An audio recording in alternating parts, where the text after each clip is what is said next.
स्वागत है आपका आज की नई हिकाया में, जिसका नाम है मूषक व्यापारी। एक गांव में नवयुवक था जिसका नाम चंदू था और वह व्यापारी बनना चाहता था, परंतु उसके पास व्यापार आरंभ करने के लिए धन बिल्कुल नहीं था। एक दिन बाजार में दो सफल व्यापारी बात करते जा रहे थे और चंदू उनके पीछे उनकी बातें सुन रहा था, यह सोचकर कि शायद इनसे व्यापार का कोई गुण मिल जाए।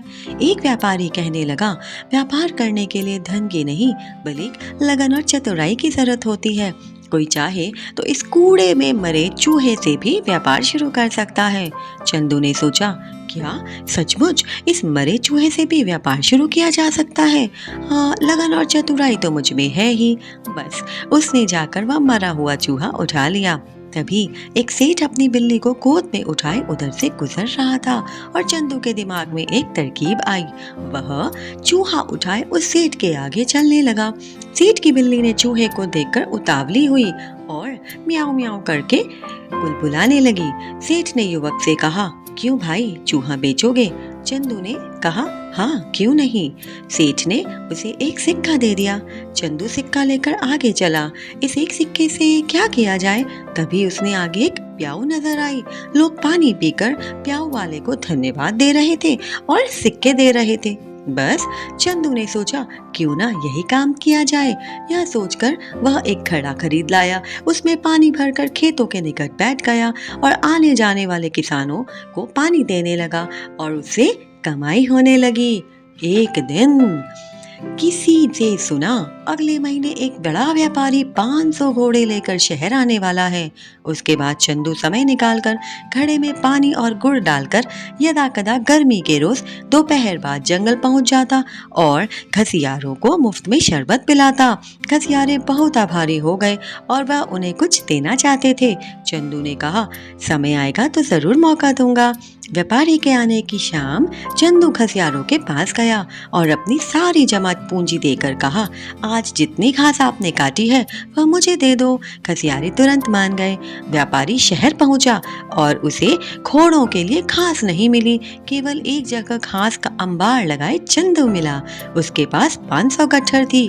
व्यापार को घोड़ों के लिए घास की जरूरत थी। उसने चंदू से घास की कीमत पूछी। उसने कीमत पूरी अदा करके चंदू को 1000 सिक्के दिए।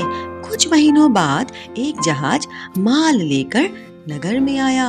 नगर के व्यापारियों के दल के पहुंचने से पहले ही चंदू जहाज के व्यापारियों के पास पहुंच गया और उसने 1000 सिक्के देकर जहाज का सारा माल खरीद लिया।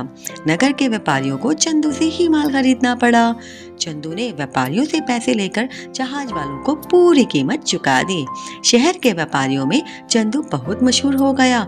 सब उसकी चतुराई के कायल हो गए। एक दिन चंदू उस व्यापारी के घर गया जिसकी बात सुनकर उसने मरे चूहे से अपना कारोबार शुरू किया था।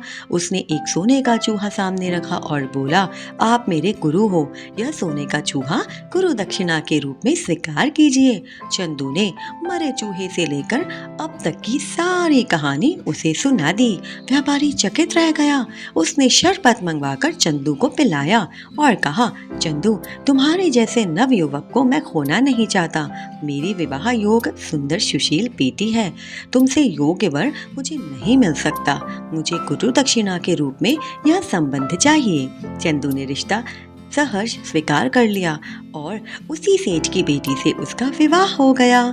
आशा करती हूँ आपको यह कहानी जरूर पसंद आई होगी। इससे जो शिक्षा मिली वह है कि मेहनत, लगन और चतुराई से किसी भी कार्य में सफलता प्राप्त की जा सकती है। चलिए अब मैं चलती हूँ और अगली बार एक नई कहानी लेकर आऊँ।